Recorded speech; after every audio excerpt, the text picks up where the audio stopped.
I've really been trying to get my footing here, because what happens is you try to make bigger goals. You're like, I'm going to buy a yacht. I'm going to buy a bigger house. I'm going to buy a jet. But you know what? It doesn't fulfill you. So I like a high cash position because it gives you the courage and the confidence to make the right decisions.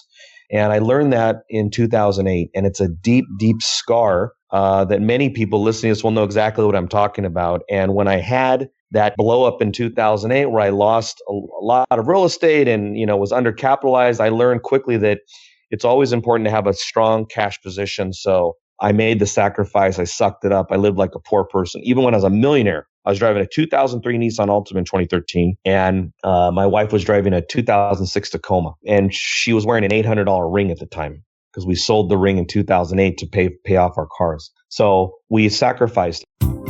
You're listening to the Millionaires Unveiled podcast, where you'll hear the stories and interviews of everyday millionaires. We'll unveil their decisions, their strategies, and their current portfolio allocation. Now to your hosts, Clark Sheffield and Jace Mattinson. Alrighty, welcome back to another episode of the Millionaires Unveiled podcast. This is episode number 165. Jace, what's going on? How are you? Anything new? No, just getting ready for the holidays here. And what about you? Yeah, so I looked up thinking about the holidays here. Just let's see, how many days until Christmas? 4 days, right? From the time that this will be launched. I looked up the average cost of American holiday spending. And we haven't talked about this before. So what do you think? This is on Investopedia. What do you think the average American consumer spends on holiday gifts and other holiday expenses a year? Just for a family of four, just an individual? I don't know. Let me see if I can see. Because my answer would change. I'd say it'd be like $1,500 to $2,000 for a family of four. And if it was just an individual, probably be like, what, $650, $700, $800, something like that. All right. Yeah. So you're right. You're right there. It says nearly every year since 2009, American consumer spending on holiday gifts and other holiday expenses has increased over the previous year. For 2020, Americans on average expect to spend $998 on gifts, holiday items, and other expenses during the holiday season. So it's about $500 on gifts, a couple $100 more on non-gifts like decorations and stuff, and then gifts for yourself.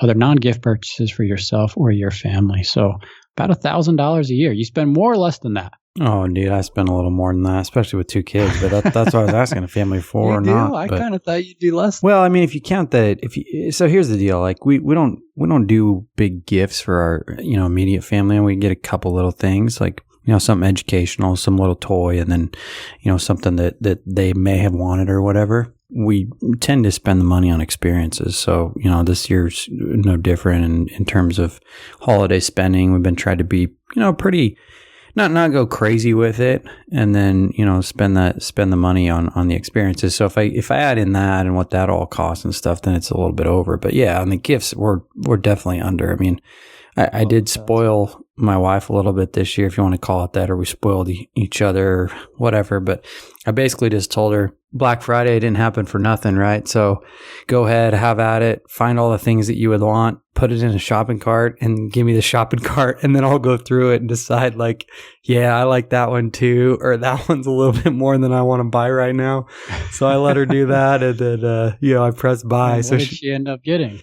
Oh, I got her a bunch of clothes stuff from a couple different places, but so I got her that, and then a couple surprise things that she doesn't know about yet. But those were kind of like, I mean, she knew kind of. I mean, obviously, I pared down her list a little bit, but at least it was a fun experience for her to kind of just go through, even though we're not, shopping in stores, but just kind of throw everything in the cart, and then, all right, he's gonna surprise me with like whatever's left, So Right. That's kind of what we did. What about you?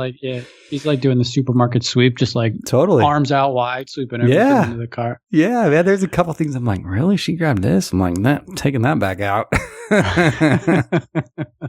But she was so happy. I mean, we kind of already opened some of the gifts just because my daughter got into hers a little bit, and so I told her, I was thinking about just doing 12 days of Christmas and having her open one each day, but I finally just folded. I'm terrible at like holding gifts. I just like get so excited for them to see them and stuff. So she opened a bunch of her clothes already. Who is this? Your daughter? Well, my daughter and my wife. Okay, gotcha. Yeah, I think we spend well below that.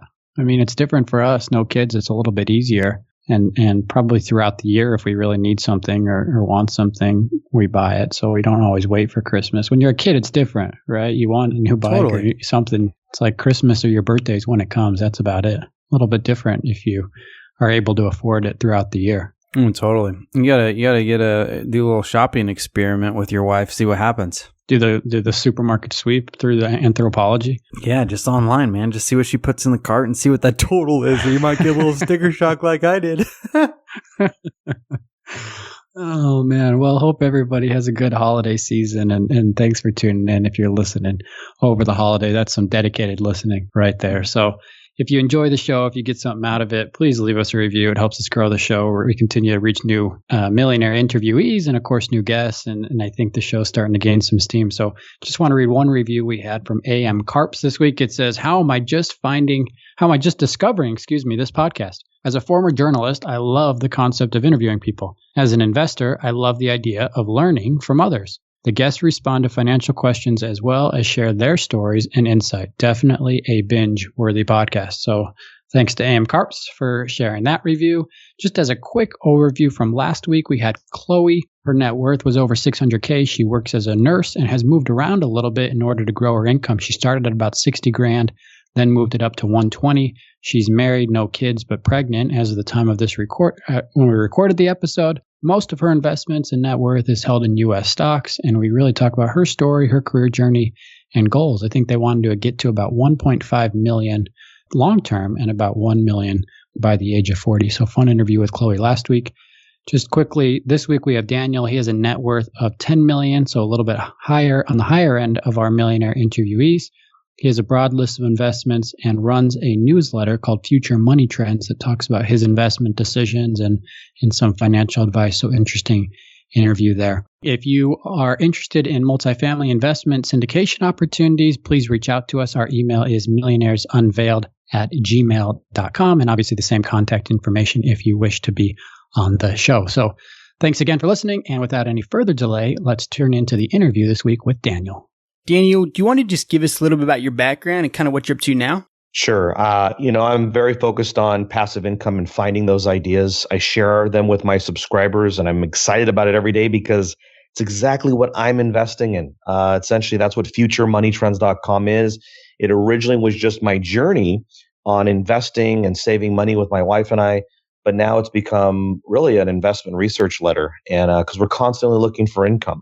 So that's where I'm at, is futuremoneytrends.com. It's my focus when it comes to business and my passion. And what's your net worth today? Net worth is around $10 million. I like to be a little discreet just because of, there's always the potential for the wrong person or the wrong type of people to know what your net worth is exactly one day. No, totally. And I'm sure, just given the market that we're in right now too, it's hard to value everything, right? You might be all over the place. It's a very good point. And I think that's in general with even like the stocks, you're valuing companies that aren't making money and they're going to make money dramatically different in the future. My company has definitely seen a fall in income. My real estate hasn't seen a fall yet, but that's only because people can't buy houses. So prices haven't had a chance to plunge yet. But, you're exactly right. It's a great point. I technically don't know what my net worth is today because if I wanted to sell all my real estate, I probably couldn't. So let's get into the allocation a little bit. How is it all kind of spread across all the different asset classes? So it's a great question. As we do this interview, if you'd asked me 8 weeks ago, it would have been a much different answer. But right now, I have it pretty down to the number here. It's 25% is in real estate, where I like it. 20% is in cash equivalent of also like whole life cash value policies I use as well. So that's a much higher than normal level of cash for me. Usually it's around 10%. Right now it's at 20. I have 30% in gold, which that number is usually around 5 to 10%, and it's jumped to 30% in the last 8 weeks here. And then 25% is in different business interests. Interesting. So the gold, is that intentional that you jumped up to 35 or 30%? It is because of what the Federal Reserve is doing. It's unprecedented action. They've monetized the bond market. They're planning to buy equities in the future, more than likely ETFs. So the gold is an insurance policy. I don't look at it as an investment. Ideally, as a father of 3, living a very good life here in the United States, I'd rather not see the gold go up. I do use it as a financial insurance vehicle at this point, just in case there's some sort of currency crisis, though I don't foresee a currency crisis because everyone else is in the same boat. So as ugly as it is for the US dollar and everything that's going on, it's that way with everybody. And we're still the reserve currency. So I am a believer that the dollar will be around and the dollar will be the king for a while. But no doubt that the uncertainty level here is high. And we definitely could do something that potentially could be a game changer. So that's why I want to have a larger position of gold than normal. Yeah, it's interesting. So you have a 20% roughly in cash. You said you like to keep 10%. Is that because you saw an opportunity potentially coming up that you wanted to put more into cash and then wait for that opportunity? Or is it just kind of accumulated to get to that point? So I like a high cash position because it gives you the courage and the confidence to make the right decisions. And I learned that in 2008, and it's a deep, deep scar that many people listening to this will know exactly what I'm talking about. And when I had that blow up in 2008, where I lost a lot of real estate and was undercapitalized, I learned quickly that it's always important to have a strong cash position. So that cash position is a fairly large number. It actually, even at 10%, it could maintain my lifestyle for about 3 or 4 years.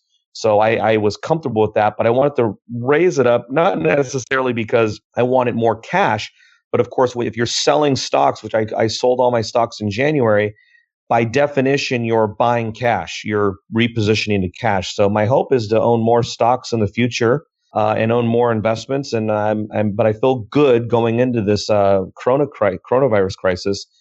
Because I have the cash to make the right decisions, and I certainly will have the confidence to be able to sustain volatility when that time comes. I like that confidence tied to cash. And just for our listeners, we're recording this mid-April. So when he talks about having a different portfolio 8 weeks ago or so, that's obviously because of this coronavirus. So you mentioned you sold all your stocks in January. Is it because you foresaw all of this coming?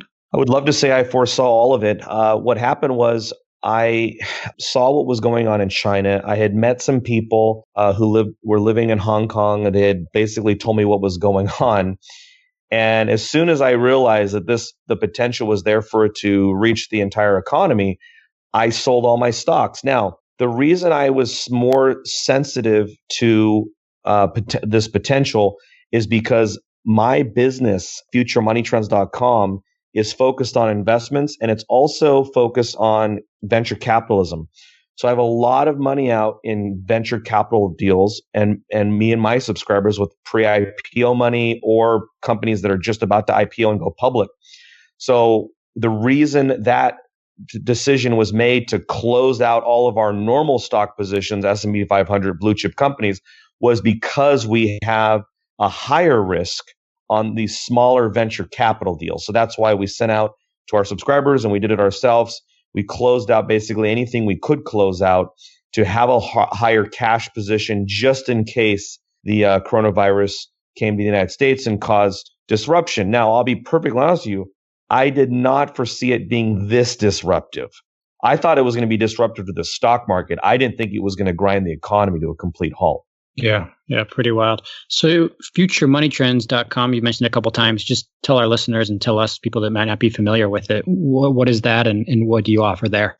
It's a free newsletter. It initially in 2010 started out as a blog, and I was making videos as well as doing the newsletter and talking about basically what I wanted to do with my life and invest, and just kind of a place where I could share my ideas and what I was doing. And I wasn't wealthy at all at that point. And it was became like a nice little community.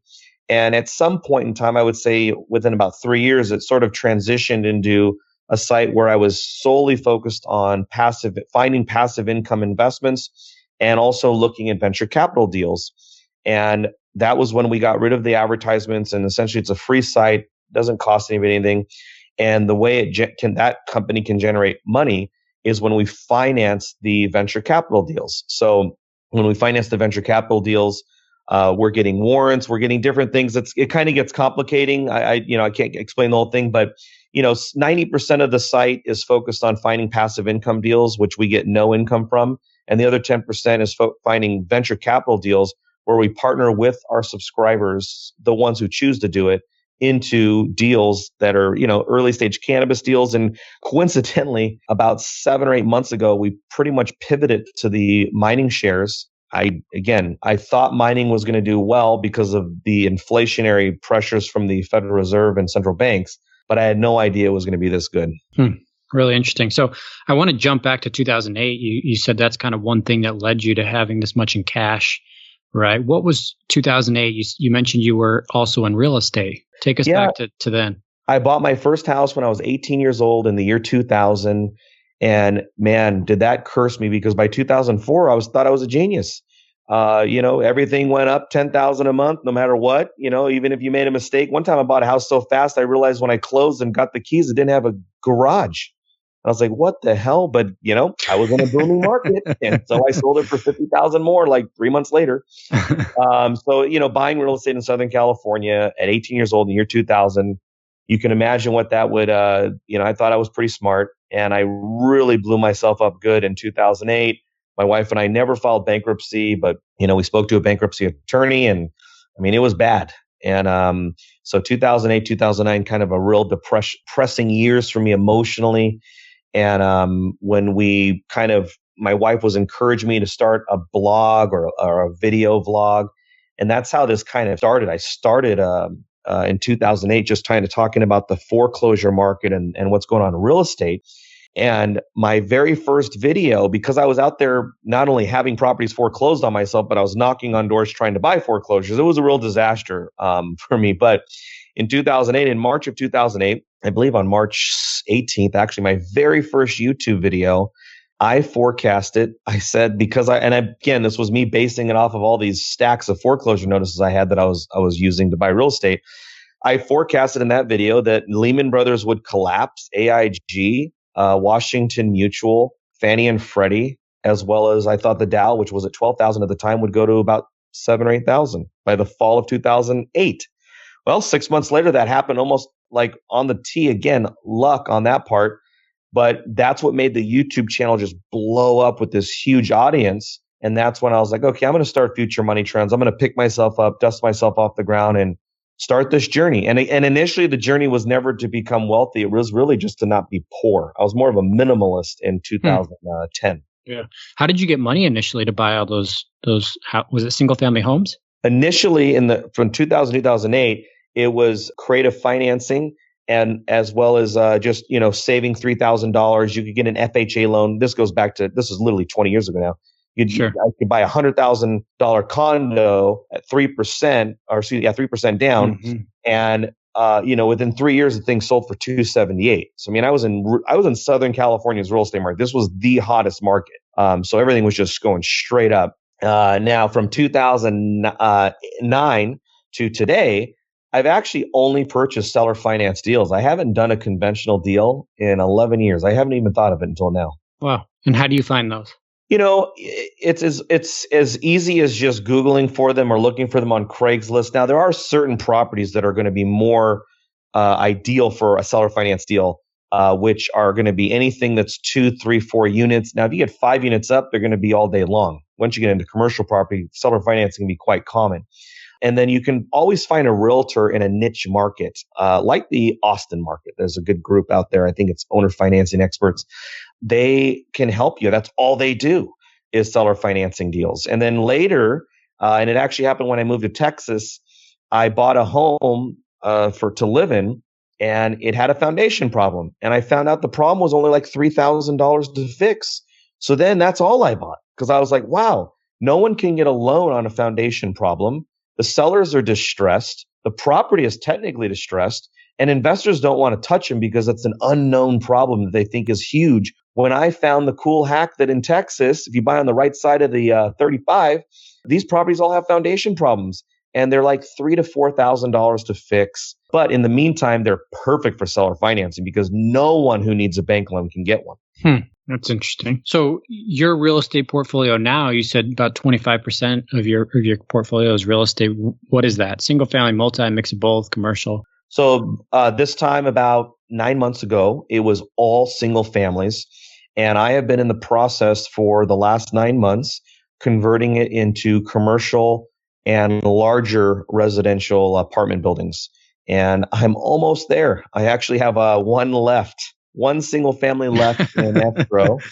We'll see if it closes. They've asked for a 2-week extension and then another 2-week extension. And normally I can be a little sharky on my negotiations, but when you're right in the middle of the coronavirus, you're just kind of like, sure, yeah. I mean, because if you go away, there's no one else coming. Right.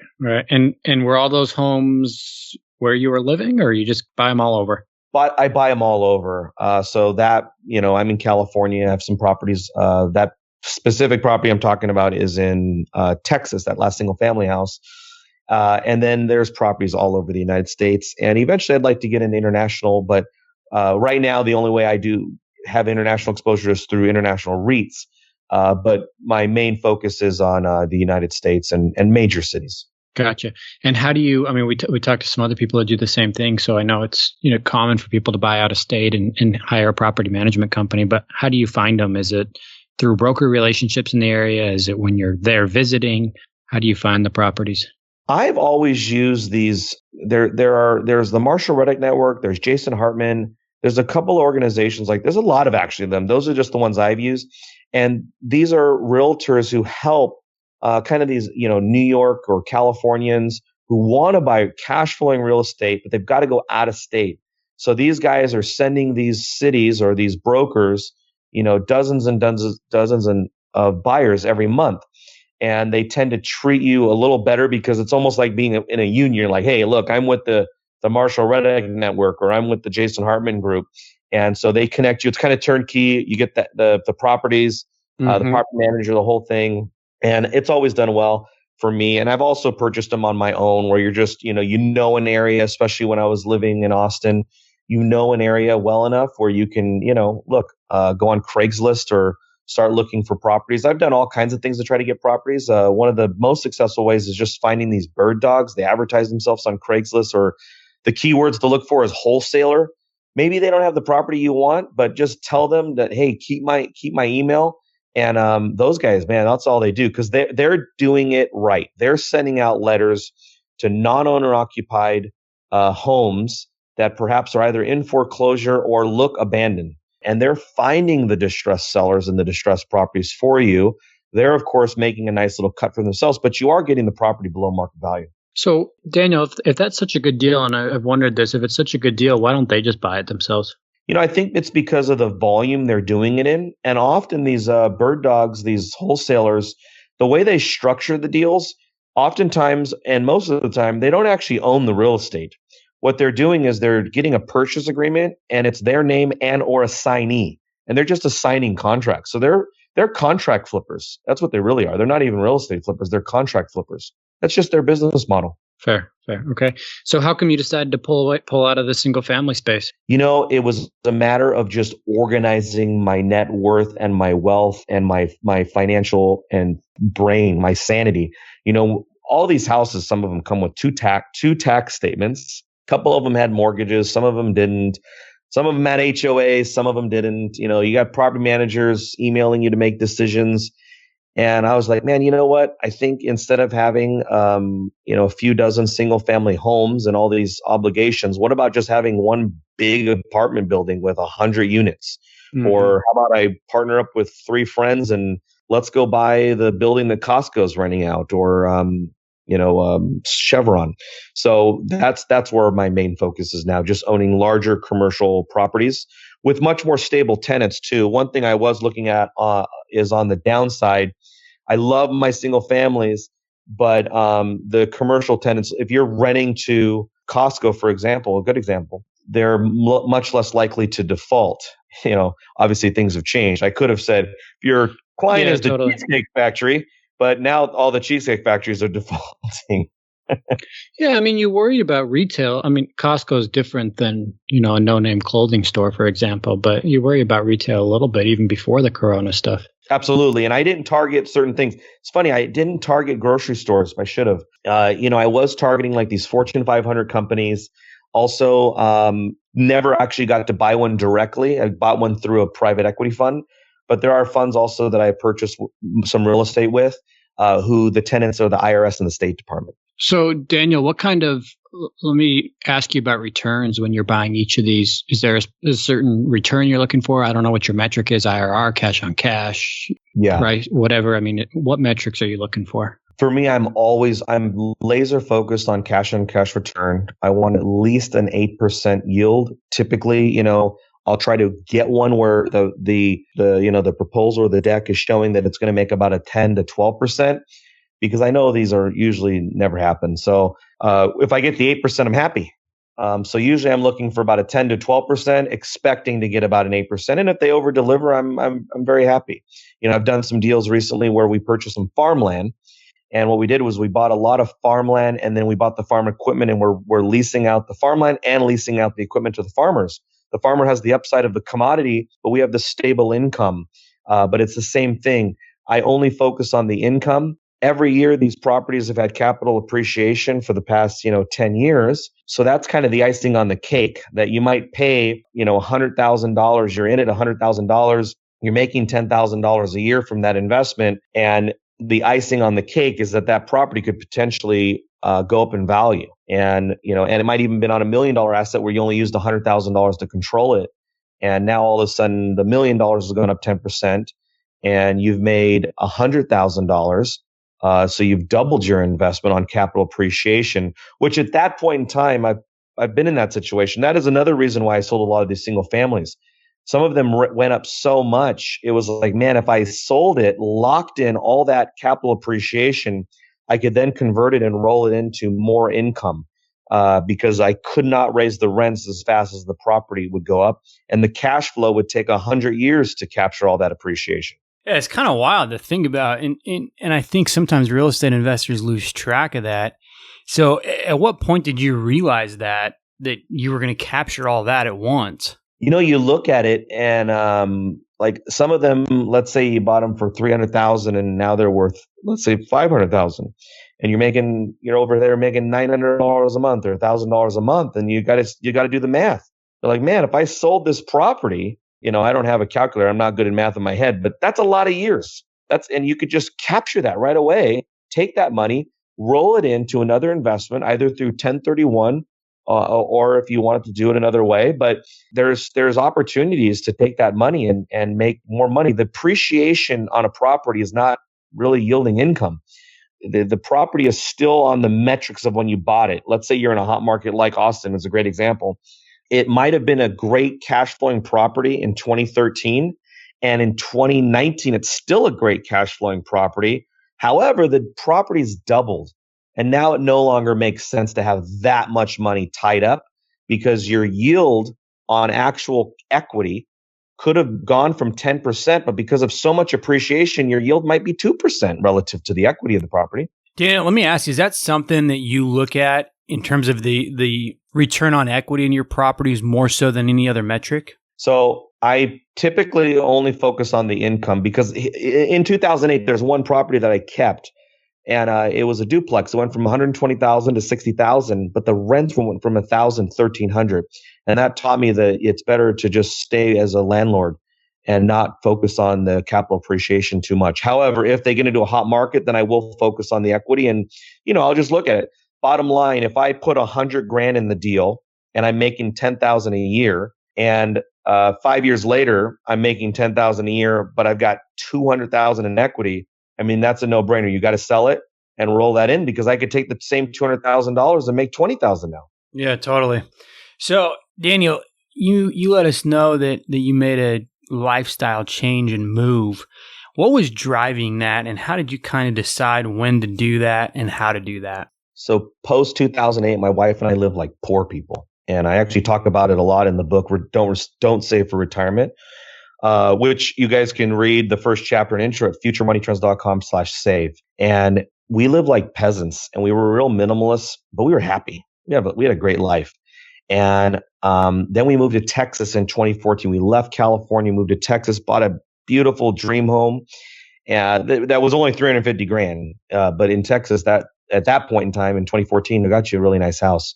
And we loved it there. But we moved there specifically to save on taxes because they have no income tax and to get more value. to raise our children. As far as, you spend $500,000 in California, you might get a condo. Spend $500,000 in Texas, and you're living on an acre or two, and you got a guest house. At least it was that in the time in 2013 when we were shopping. So that's the initial move to Texas, and then we continued to do well and save. We've always been huge savers since 2008, saving large portions of our income, sometimes as high as 85% of our income. And when we approached 2018, we were looking to move again. And rather than move to a bigger house in Texas or, maybe get some horse or something, my heart of hearts, my true love and passion was always the ocean. And even though I was in California my whole life, I never lived by the ocean. Most people think of California, they think everybody lives by the beach, but most of us didn't. And I just really wanted to go back to California and live by the beach, which my wife was so upset. She loved Texas, and she hates California's tax system here. It's just as oppressive as it gets. But at this point, I was just like, you know what? I've got it. It's just kind of one of those things. There's wealth, and then there's the feeling of wealth. And I was like, if I have to pay the California government to live there, does it change the quality of my life? Is it going to change what I eat for breakfast tomorrow? Is it going to change my trajectory of my wealth? No, we had saved and done enough to where the lifestyle was not going to change, whether we paid Texas nothing or paid California a large chunk. So that made the decision. And then, of course, you have these ideas before you move. Should we stay in Texas and vacation in California for 4 months and all these crazy things and move around the country and blah, blah, blah. But in the end, it's like, look, we got 3 little kids. They don't need to be bouncing around between Nevada and Texas and California. Also, we can save money. In the end, we really started focus on quality of life because we had already made the sacrifices. I want people to know that I would have never made this decision 6 years ago, 5 years ago. I did the right thing in hindsight. I made the sacrifice. I sucked it up. I lived like a poor person. Even when I was a millionaire, I was driving a 2003 Nissan Altima in 2013, and my wife was driving a 2006 Tacoma. So, and she was wearing an $800 ring at the time because we sold the ring in 2008 to pay off our cars. So we sacrificed, and we just really felt that it was time to really focus on just really enjoying the fruits of our labor. Yeah, that's a pretty crazy story. So how did you find your wife that was willing to kind of ride those coattails of the financial success and the downtimes and everything else back to where you are now? I got lucky. I have no idea. We're soulmates, but I have no idea how she stuck it out because I know she's a very traditional wife. She's a very passionate mother, very passionate wife. And she was the breadwinner. She had the job in 2008. She was a teacher. Meanwhile, I had blown myself up and was like depressed, sleeping till 2:00. She was still working at this school, had our first son in 2009 while I was working at a grocery store because I had basically given up on life. Not that working at a grocery store is giving up on life, but I had given up my entrepreneurial dreams and investment dreams. Screw it. We're in depression. I'm just going to work at a grocery store. Which, by the way, in hindsight, that was a really smart move too. That really worked. It would have worked out 12 years later. But anyway, I don't know, man. I got really lucky. My wife is so loving, and she's the one who encouraged me to start Future Money Trends. For 6 months, she told me to do this, and I resisted her. And finally, I did it. And I'm so thankful to have her in my life. No, that's awesome. So, Daniel, where do you kind of go from here? It's a good question, and a lot of people listening to this show will experience this, where you have these goals and you achieve them, and then you almost kind of get into a funk or a depressed state. And this happened for a few years now, actually, to be honest with you. And I've really been trying to get my footing here because what happens is you try to make bigger goals. You're like, I'm going to buy a yacht, I'm going to buy a bigger house, I'm going to buy a jet, but you know what? It doesn't fulfill you, and that's really what I struggle with for probably the last 2 years. And then, you go to I live at the beach now, and I'm like, okay, I got this. Now I got the beach. And it's like another thing got checked. And it's like, but then it was frustrating. And only in the last few months, and it's really with the help of, with Tony Robbins, on a personal level, is just, I realized that my need of significance and wealth was my whole life.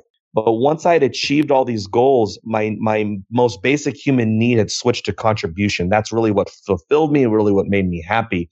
So I'm literally talking to me in a transition right now, just really focusing on who I can help. My wife and I recently helped free 11 orcas and 87 belugas. If your audience Googles whale jail, we were big contributors to that. We're also now focused on helping free children who are being trafficked on the southern border. So my goals are financial in the sense that I need to make money because I've got a few different groups that I really want to help. Wow, good for you. Good for you. I just want to go back to, I mean, it's a pretty incredible story, right? From working at a grocery store, 12 years ago, 10 years ago-ish, yes, to now, where you're at, 10 million or over 10 million or somewhere around there. I mean, obviously really amazing and incredibly fast. But the one thing I want to go back to real quick is how did you flip the switch from being so frugal and saving and not spending and all of that to now spending more? Because it's hard, right? I think for a lot of people and a lot of people we interview or the listeners, it's kind of like that's their mindset, right? Is to save. And all of a sudden, even if they have the money, how did you flip that switch?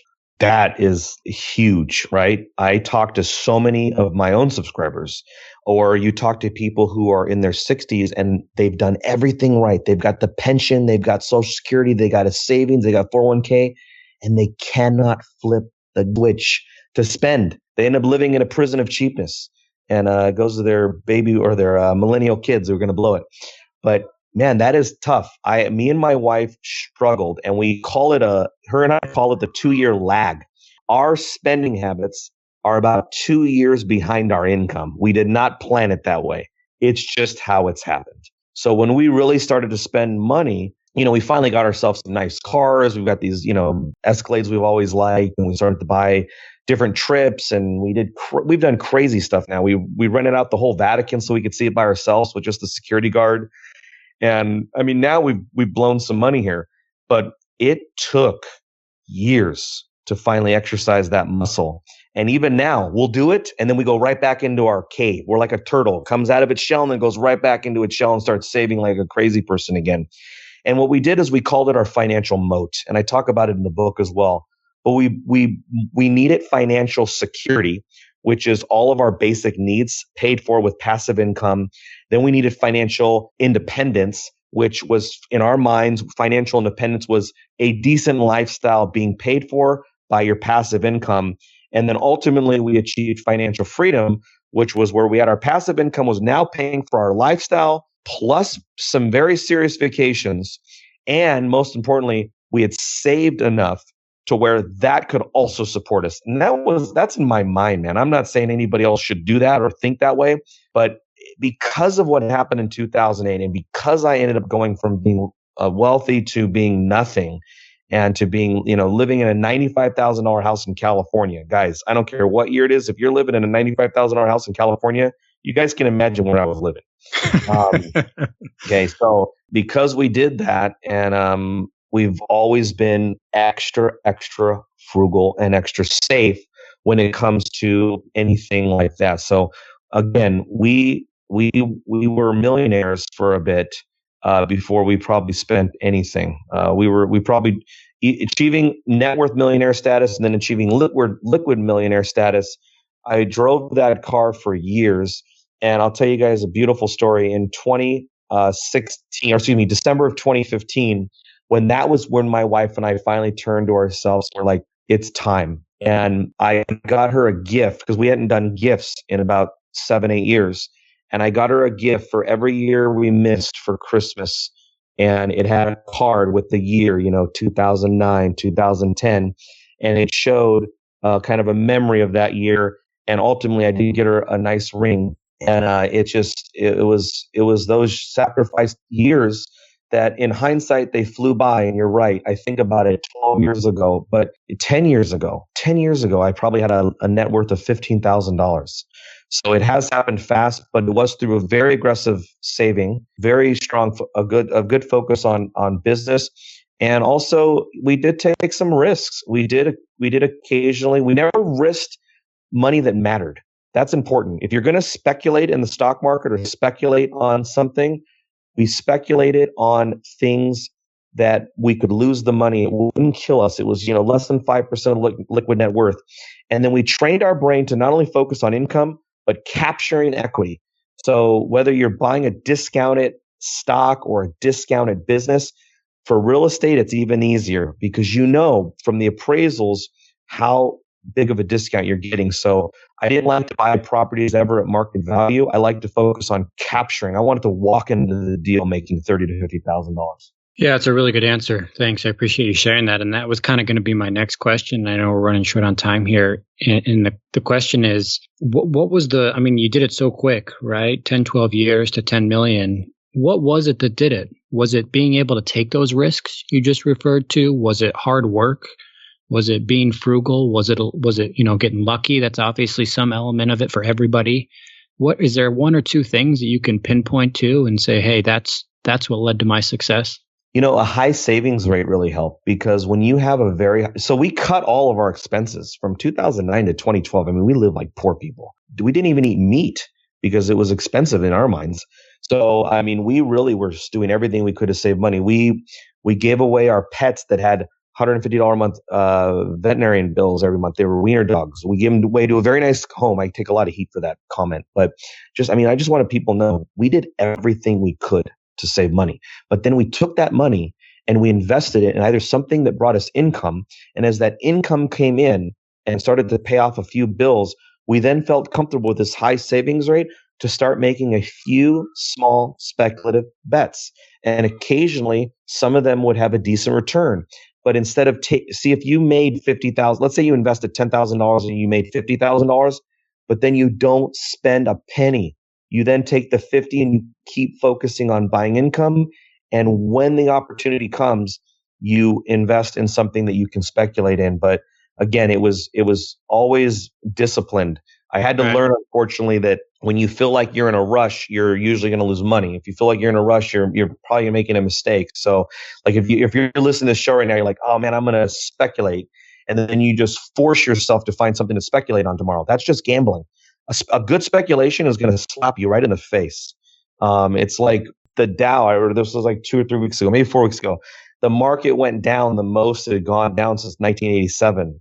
And then I was like, well, this is a no-brainer. I bought like triple long on the S&P 500 and then sold it the next day because it went up. And then just over the weekend here, we had a 3-day holiday, and I was like, the market's gone up the most since like 1938. I bought triple short the S&P 500. And then I sold it at the open and made some money. But it's those things. It's like Jim Rogers, he's a billionaire. And I talked to him on the phone a few times. And he told me, Dan, look, when you invest, it should be so obvious. It's like you're standing in an empty room with a pallet of cash. You look around, nobody else is looking. You just go over and grab the money. And that is really when you'll know you're doing the right thing. So could you say that right now with where the markets are at? Maybe it's not a short term, right? But can't we say in 3, 5, 7 years, the market's going to get back to where it was or higher? Meaning, should you go take some of this cash and gold that you have, right? You say about 50% and put it in the market, or should other people? It kills me that that much is not performing right now, not yielding any income. So for me, at this stage in my life, my number one objective is preservation. Because if I just do nothing, I'll be fine for the rest of my life, right? So right. Part of it is like I'm less focused on growth these days and more focused on just keep it locked. Just don't screw up. But yeah, no, I expect that opportunity to come. I hope with the next 60 to 90 days here. But here's the problem. Here's why we're definitely, in my opinion, 100% not there yet, where we can just go all in, start buying blue chip names and make a fortune buying the safest names in the world. First of all the financial bloggers in the FIRE movement are still pushing the ETFs and the indexes. That means no one's actually felt any real pain. They're very confident that it's just going to go right back up.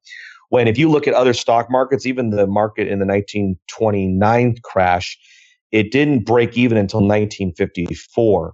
The NASDAQ, in 2000 crashed, didn't break even until I want to say 2016, 2017. The Nikkei of Japan crashed in the 1991. It still isn't as high as it was in 1991. Commodities, same thing. Gold crashed in 1981, didn't break even until the 2000s.